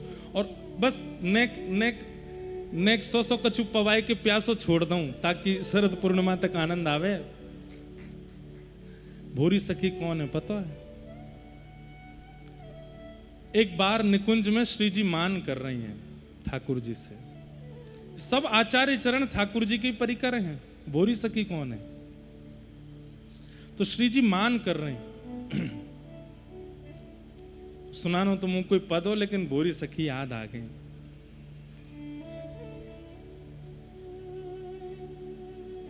तो ठाकुर जी, श्री जी मान कर रहे हैं, ठाकुर जी उनको मना रहे हैं, पर मान इतनो ज्यादा है गयो कि किशोरी जी पहले तो मान करके बैठी, प्रति उत्तर नहीं दे रही। अब मान करते करते श्री जी ने ऐसे पीठ कर ली ठाकुर जी की ओर, तो जैसे ही कमर ऐसे पीठ करके बैठी, ठाकुर जी को और व्याकुलता है गई। अरे श्यामा जी, अरे श्री जी, मुझसे कहा है गए हो, आप इतनो मान कायकू कर रही हो? खूब मना में ठाकुर जी, लेकिन श्री जी नहीं माने। तो अंत में कहा भैया, श्री जी को मान इतना बढ़ गया कि श्री जी उठ करके निकुंज से दूसरे कुंज में चली गई। वाह वाह भाव से ठाकुर जी इतने व्याकुल है गए, इतने व्याकुल है गए, इतने व्याकुल है गए कि श्याम सुंदर श्री जी के विरह में रुदन करने लगे। और ठाकुर जी के नेत्रों से जो श्री जी के विरह के अश्रुबिंदु प्रकट भये, वही भोरी सखी बन करके आए। इसलिए किशोरी, आप भोरी सखी जी का कोई भी पद सुनोगे और नेत्र बंद करके ये विचार करोगे ठाकुर जी गा रहे हैं, तो आपको ऐसा लगेगा ये नहीं कि ठाकुर जी नहीं गा रहे, ठाकुर जी गा रहे हैं। श्री जी के प्रति जो ठाकुर जी को मान है, वही मान जब वेदना बन करके, प्रेमाश्रु बन के छलको, वही श्री भोरी सखी हित संप्रदाय के। महाराज जी ऐसा प्रसंग आवे कि आप बड़े बुंदेलखंड में ही आप विराजे और छतरपुर के राजा ने आपको बड़ी कृपा करी, आपको एक ग्रंथालय में वहाँ नौकरी दे दी। वहाँ आप ग्रंथन को अवलोकन करते, देखरेख भी करते और राजा के संग में चर्चा भी करते। लेकिन एक समय आपके मन में ऐसा वैराग्य आया, आप सब छोड़ छाड़ करके वृंदावन आ गए। तो इनके बड़े भैया जो थे वो वकील थे, वो उन्होंने वृंदावन में रहवे की इनकी सबरी व्यवस्था कर दी, खावे पीवे रहवे की सब व्यवस्था। लेकिन कुछ दिन बाद इनके बड़े भैया की भगवत धाम गमन है गयो, तो ये तो अकिंचन थे, तो इनकी जो सेवा थी वो बंद हो गई। किराए के मकान में रहते थे, तो किराएदार ने इनको घर से निकाल दिया, भोलादास जी को। तो आप सब छोड़ छाड़ करके श्री जी की आज्ञा मान के बोले, श्री जी की शायद यही कृपा होगी मुंह पे, आप चले गए। श्री यमुना जी के तट पर जाके बैठे, फिर वहां से सेवा कुंज चले गए, सेवा कुंज में रहने लगे भोरी सखी। धीमे धीमे भोजन प्रसाद की सेवा सब बंद है गई। तो आप क्या करते, सेवा कुंज में जो बंदरों को चने डलते थे और उनको जब बंदर खा जाते थे, उसके बाद जो चना के छिलका रह जाते थे, उनको ले जाके यमुना जी में धो के उनको पाते थे। एक दिन निकुंज में श्री जी के नेत्र सजल हो गए और श्री ललिता जी से बोली, ललिता मुंह पे ये विरह सहन नहीं है रहे हो, मेरी एक भोरी सखी, मेरी एक भोरी सहचरी भूखी बैठी है यमुना के तट पे, वहां पे कृपा करनी है। और आपने श्री राधा वल्लभ लाल जी के रूप में तब के जो गोस्वामी जी थे उनको आज्ञा करी, बोले अभी मेरे राजभोग को थाल लेकर के जाओ और जाकर के जमुना जी पे भोरी सखी को पवाओ। गोस्वामी जी थाल लेकर के गए और जमुना जी पे जाके ढूंढ रहे हैं, अरे भोरी सखी, अरे भोरी सखी। अब भोरी सखी को खुद नहीं पता कि वही भोरी सखी है, उनको ही नहीं पता, क्योंकि श्री जी ने नाम दिया भोरी सखी, उनका नाम तो भोलादास है। तभी देखे रुदन कर रहे हैं दूर बैठे, बोले तुम ही भोरी सखी? बोले नहीं हम तो नहीं। अरे नहीं भैया, तू नहीं जानते होगो, तेरे आव भाव देख के लग रहा तू ही भोरी सखी है। बोले आपको कैसे पता? बोले श्री जी ने तेरा नाम भोरी सखी रखो है। और ये ले तेने बहुत दिनाते चना पाए हैं ना, तू चनान के छिलकान को जमुना जी में धोके पावे, तेने कुछ पायो नहीं, श्री जी ने तेरे काजे थाल भेजो है। इतना सुंदर भाव है महाराज जी।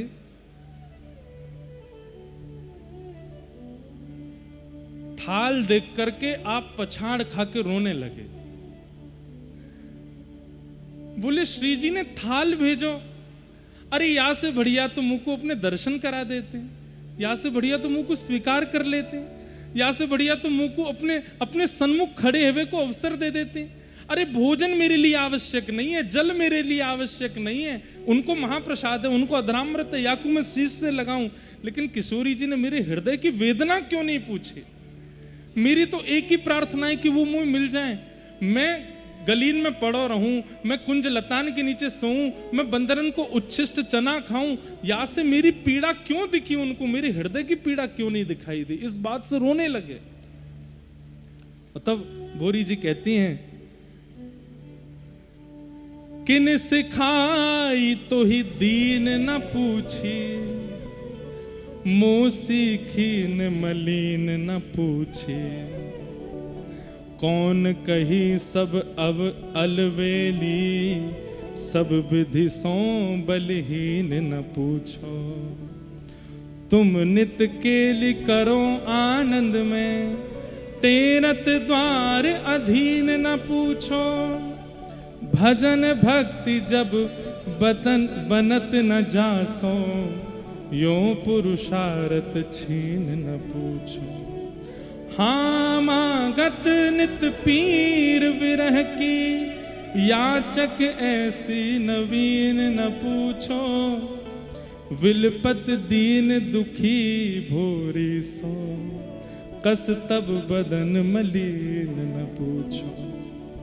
अरे श्री जी ने मेरी भूख की चिंता करी, मेरी रहवे की चिंता करी, मेरे वस्त्रन की चिंता करी, मेरी हृदय की चिंता नहीं करी। एक बार भी उनको यूं नहीं लगी कि मैं उनके दर्शन के लिए कितनों तड़प रहा हूं, वाकई क्यों नहीं पूछी उनने? ऐसे श्री भोरी सखे। आज भाव था कि उनका चरित्र भी कहें, नेक तो नेक पिवाए दियो, बाकी शरद पूर्णिमा पे पिवाएंगे। अद्भुत चरित्र है। और भोरी सखी की जे एक प्रेम की पीर आपकी एक ग्रंथ भी है, और भी कई भाव हैं, वो सब श्रोतान को दिलवा देंगे और उन्हीं के पद पे ही चर्चा करेंगे, उनके भाव पे चर्चा करेंगे। ऐसी भोरी सखी, बड़े सुंदर सुंदर पद हैं आपके, सबको प्रणाम मात्र करें, व्यास जी के भाव में चलें। तो श्री व्यास जी, गोपाल भट्ट गोस्वामी जी अपने शालिग्राम भगवान को एक दिन झूला महोत्सव कर रहे, सब लोग पहुंचे, सबने जाकर के सुंदर सुंदर पद गाए। जैसे ही हरिराम व्यास जी पहुंचे, व्यास जी ने जाकर के कही, गोपाल भट्ट जी? बोले हाँ। ठाकुर जी कहाँ हैं आपके? बोले झूला झूल रहे हैं। आपने झूला की ओर देखी? बोले हमें तो दिखना रहे। बोले वही तो है, वो शालिग्राम जी बैठे कहाँ? वो अच्छा जी ठाकुर जी हैं आपके? बोले हाँ। अब व्यास जी थोड़े विनोदी स्वभाव के बैठ गए। सबने कही, बोले व्यास जी आप भी कोई पद सुनाओ। झूले रे झूले मेरे गंड की नंदन, झूले रे झूले मेरे गंड की नंदन, झूले रे झूले मेरे गंड की नंदन।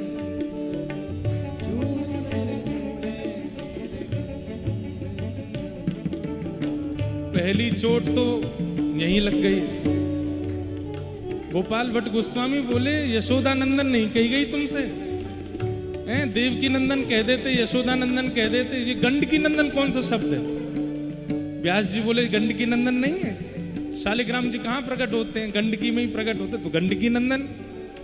लेकिन गोपाल भट्ट जी को बड़ी वेदना हुई कि भाई गंडकी नंदन बोल दिए, आगे गाओ। बोले अब मत गब्बा, बोले नहीं गाओ।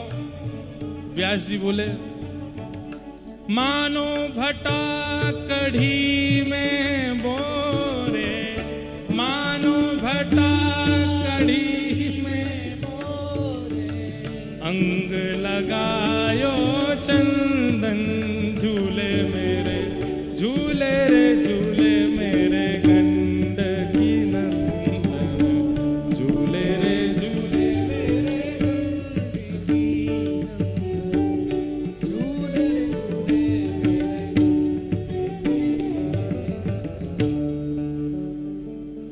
पहली वेदना तो यही है कि गंडकी नंदन क्यों कह दे, और दूसरी वेदना तो बोले कैसे लग रहे हैं? बोले जैसे मानो बैगन कड़ी में बोर दियो हो, जैसे कारो कारो ने सांवरो सो बैगन वाक कड़ी में बोर दो तो वहां पे ऊपर ऐसे पीरी पीरी कड़ी चिपक जाए, ऐसे लग रहे हैं शालिग्राम जी पर चंदन, ऐसा ही लग रहा है, ऐसी शोभा। गोपाल भट्ट जी को तो इतनी विरह वेदना भई वास से, और हरिराम व्यास जी तो ने एक तिल्ली लगा के चले गए वहां से, लेकिन गोपाल भट्ट जी रात भर व्याकुल रहते रहे। बोले जय जय। कोई ने आपको मुरली मनोहर क्यों नहीं कही, कोई ने आपको ललित त्रिभंगी क्यों नहीं कही, कोई ने आपके नैनन की उपमा क्यों नहीं कही, कानन की उपमा क्यों नहीं बताई, हस्त कमल की कमर की उपमा, आपकी पीतांबरी की महिमा, सारे ठाकुरन की महिमा है, आपकी क्यों नहीं है? आपको भट्टा कड़ी में बोरो बोल के चले गए, ये मुंह से सहन नहीं है रे ठाकुर जी। श्री गोपाल भट्ट जो की हृदय वेदना, ये वेदना रुक जाओ, ये वेदना प्रकट कौन करके गए? श्री हरिराम व्यास जी। अच्छा, वेदना तो बहुत दिनों से थी कि ठाकुर जी को श्रृंगार हो, लेकिन वह वेदना में 4 चांद लगा दिए श्री हरिराम व्यास जी ने, रात भर व्याकुल रहे। श्री गोपाल भट्ट जो की हृदय वेदना, प्रगट्यो शालिग्राम, श्री गोपाल भट्ट जो की हृदय वेदना, प्रगट्यो शालिग्राम। रूप सुधा को खान हमारो, रूप सुधा को प्यारो राधा रमण झूलाल, वृंदावन प्यारो वृंदावन, वृंदावन हे श्री वृंदावन मेरो वृंदावन,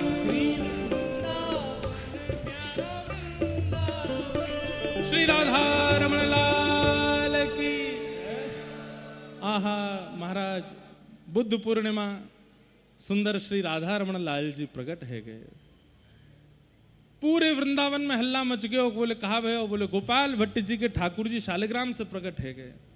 और यही बात घूमते घूमते जैसे ही किशोर वन में बैठे भय श्री हरिराम व्यास जी के कान में पड़ी।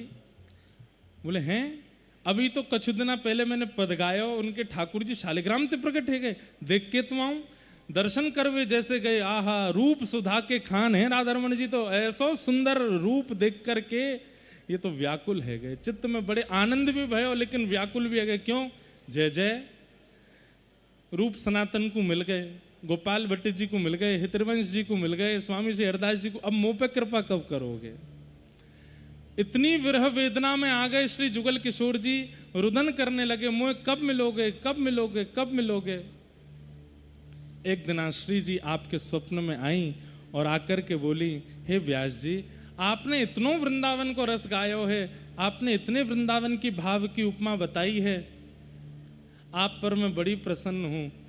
बोले श्री जी मुझे कब मिलोगे? बोले चिंता मत करो, आपको अकेली नहीं मिलेंगे, आपको तो जुगल मिलेंगे। जाओ जाकर के जुगल वन, किशोर वन में जा करके देखो। किशोर वन में एक वृक्ष के नीचे किशोरी जी ने आज्ञा करी, और जैसे ही जाए करके देखो महाराज वहां पर, अब ये बात तो कहनी की नहीं है, सबके युगल ही हैं ठाकुर जी तो, लेकिन प्रत्यक्ष देखने में सबके ठाकुर तो अकेले ही दिखाई दे में, सबके चित्त में श्री जी हैं, लेकिन एकमात्र श्री हरिराम व्यास जी हैं जिनको जुगल किशोर प्राप्त भये। बोलो जुगल किशोर लाल की। आहा, किशोर वन में श्री जुगल किशोर ठाकुर जी प्रकट भये। सब आए, आचार्य चरणन ने आकर के हरिराम व्यास जी को खूब बधाई दी, खूब आनंद करायो। आप जुगल किशोर जी की अब बड़े भाव से सेवा करने लगे। जुगल किशोर जी की सेवा में कोई कमी नहीं, आपकी केवल एक ही इच्छा, जुगल किशोर जी को सुंदर महाप्रसाद हो तो संत जनन की खूब सेवा। बड़ी आनंद को एक प्रसंग है कि श्री हरिराम व्यास जी की पुत्री के विवाह को समय आयो। अब इनके परिवार, हाँ लाली बैठ जा, भी ले लूंगा, बैठ जा। तो आपकी पुत्री के विवाह का समय आया। अब मुझे जल्दी जल्दी बोलना पड़ रहा है, मैं बस 5-10 मिनट में पूरा कर दूं। आपकी पुत्री के विवाह का समय आया तो ये अपनी पुत्री से प्रसन्न नहीं थे। क्यों? जो लड़का ब्याह के लिए जो जमाई ढूंढे थे वो वृंदावन से बाहर रहते थे, तो अपनी पुत्री को समझा रहे, बोले लाली ब्याह करना है तो ब्रज में ही कर, अब ब्रजवास मिलो श्री जी की कृपा से, यहाँ से बाहर मत जावे। लेकिन पुत्री बोली पिताजी अब ठीक है, जहाँ हमारी योजना बनी वहाँ चलना चाहिए, लेकिन आप बार बार यही कहते कि ब्रज में रहो, ब्रज से मत जाओ। आपने अपने परिवार के जनन से कही भैया अपने मन से ब्याह कर लो, सब ठीक है, लेकिन संत जनन की बड़ी उत्तम व्यवस्था होनी चाहिए प्रसाद की। आपके परिवार के लोग बोले चिंता मत करो, बहुत बढ़िया व्यवस्था करेंगे। लेकिन परिवार के सब जनन ने बारात के काजे तो बढ़िया पकवान बनवाए और संतन के काजे रूखी पूरी और एक सब्जी बनवा के धरवा दी और पिताजी को बता दे, बोले व्यास जी आपके जितने भी संत महापुरुष हैं सबकी पंगत के काजे ये पूड़ी हैं, सब्जी हैं। व्यास जी बोले ठीक है, संत जन तो यही में आनंदित हो जाएंगे। लेकिन व्यास जी घूमते घूमते गए तो घर के एक चौक में देखी वहां 56 भोग धरे हैं। कोई से पूछी, अरे पूरी सब्जी बनी है पर ये 56 भोग कौन के धरे हैं? बोले अरे वो बारात आ रही है ना, बारात के काजे रखे हैं। हरिराम व्यास जी बोले हरि भक्तन ते समधी प्यारे हैं, हरि भक्त इतने प्यारे नहीं है, समधी इतने प्यारे लग रहे हैं इनको, उनके काजे 56 भोग और संतन के काजे रूखी पूरी और सब्जी। रुक जा भाई बताओ, अपनी ही बेटी के ब्याह में हरिराम व्यास जी दौड़ करके गए और जितने आश्रम थे वृंदावन में सब जगह बोले आज चूल्हा मत जलाइयो। बोले क्यों? आपके ठाकुर जी की प्रसादी के काजे मैंने अमनिया बनवा रखी है घर पे। सबन को ले गए अपने संग और घर के पीछे के द्वार से वह आंगन में ले जाके बोले ये रखी सबरी सामग्री ले जाओ। और जो 56 भोग बारात के लिए रखा था सब आश्रम के लोग उठा उठा करके अपने यहाँ ले गए, अपने अपने ठाकुरन को भोग लगा दियो। आपके पुत्र आदि सब आए, बारात आ गई है भैया, द्वार पे सबको भोजन लाओ। देखे तुम्हारे सब सपाट गायब। सबने कही व्यास जी यहाँ सब 56, बोले तुमने मुझे बताई कि 56 भोग बनो है? संतन के काजे रूखी पूरी और सब्जी बनवाए दी और बारात के काजे 56 भोग। 56 भोग गए, सब मंदिरन में भोग लग रहा हो, आश्रमन में चले गए, मैंने सब जगह बंटवाए दियो। ऐसे व्यास जी इतनी निष्ठा रखते संतों के प्रति कि उनकी सेवा में तनिक भी चूक उनको बर्दाश्त नहीं। अब पद तो मैं नहीं सुनाऊंगा, लेकिन एक बार ऐसी बात कि व्यास जी पंगत में बैठे थे और आपकी पत्नी रसमलाई दे रही सबन ने, रसमलाई खाई है। तो व्यास जी इतने गौर से देख रहे हैं कि ये संतों को कितनी मलाई दे रही है रस के संग, कहीं उसमें कंजूसी तो नहीं कर रही। पत्नी क्या कर रही, सबको दूध दूध देती जा रही है। जैसे ही व्यास जी की थाली आई सामने तो पत्नी ने भीतर से कलची घुमाई, वहां में ज्यादा सी मलाई लेकर के जैसी परोसी। व्यास जी इतने नाराज भाई, बोले वो बेचारे संत नहीं है, वो महापुरुष नहीं है, उनको तो दूध बांटती आई है, मुंह को मलाई खवा रही है, खवा खवा करके मुंह मोटो कर देगी। ये संत बेचारे वृंदावन की परिक्रमा करें, नाम जप करें, ठाकुर जी की सेवा करें, अरे मलाई इनको बांटो, हमको रस रस दे दो। लेकिन तुम लोगन के चित्त में जो इस संत महापुरुषन के प्रति जो ये विरोध भावना है ना, एक दिन देखियो नाश होएगो। अपने घर के लोग अंते सीधे मुंह बात नहीं करते, क्यों? संत सेवा में उनकी रुचि नहीं थी। लेकिन इसीलिए जुगल किशोर जी मिले इनको, क्योंकि संत सेवा में बड़ी निष्ठा, संतों के प्रति बड़ी भावना आप रखते थे। ऐसे व्यास जी के प्यारे श्री जुगल किशोर जी प्रकट भये। व्यास जी उनकी खूब सेवा करते थे। कभी पाग धराते, पाग अधूरी छोड़ देते। बड़ी बड़ी लीलाएं हैं व्यास जी की, सब लीलाओं को हम प्रणाम मात्र करते हैं। आज उत्सव को विराम करनो, रसिक त्रयी की चर्चा है। हितरवंश महाप्रभु के 2 दिन रस प्रवाह रहे हो। स्वामी श्री हरदास जी अनेक रसिकन के भाव हमने सुने। साथ में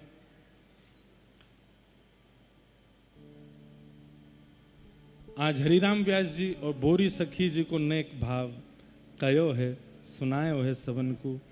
ऐसे भाव के साथ में ये सब रसिक त्रिवेणी की चर्चा चल रही है। और बस आज वृंदावन महिमामृत के इस पावन भाव को हम विराम देंगे।